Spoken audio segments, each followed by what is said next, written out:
balitang-balita sa ngayon na umalis na ng tuluyan sa Kalingap si Lech Flan Medit.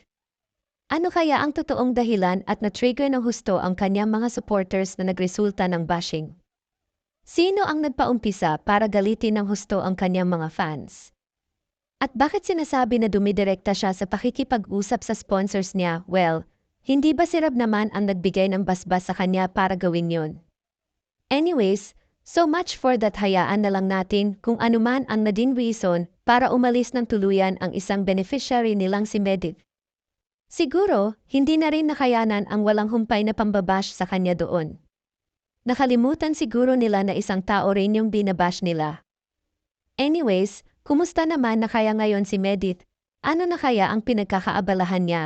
Siguro balik pagtitinda ulit siya ng leche flan sa lugar na kung saan ay doon siya na-discover dati ng Kalingap.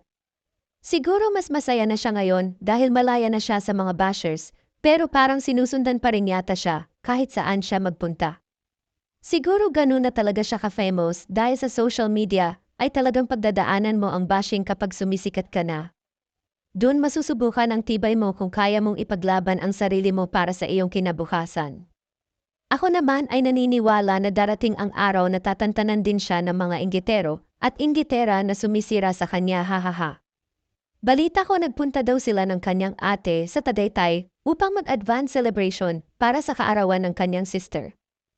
At, naku, sino kaya yung nagbigay sa kanya ng bouquet of flowers? Guys, pagkatapos ko bumili ng mga bulaklak para kay mama, may nagbigay sa akin ng bouquet. Nasa Tagaytay pa na guys ang true love, guys. Habang bumibili siya ng bulaklak para sa kanyang mommy. Naku, ikaw Medit ha, mukhang may itinatago kang manliligaw, hahaha. Okay lang yan, nasa tamang edad ka na para sa mga ganyang bagay. Hindi ba meron ka ring manliligaw na isang pulis? Aba naman, mukhang dumadami ang mga nagkaka-interes sa'yo ngayon. Okay yan Medit, gawin mo kung ano ang makakapagpasaya sa'yo at sa iyong pamilya, basta be careful lang na kilalanin mo ng husto ang lalaking mamahalin mo.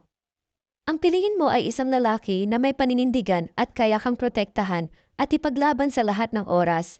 Huwag yung iyakin, masaling lang ng kunti ay iwanan ka na, ha walang yadbulls ba ang tawag dun. Anyways, matanong ko lang din yung mga supporters mo kung hanggang saan ka ba nila ipaglalaban at susuportahan. I would like to suggest na piliin mo rin ang mga magiging supporters mo. Anong masasabi ninyo mga idol? Please comment down at pag-uusapan natin sa aking susunod na video.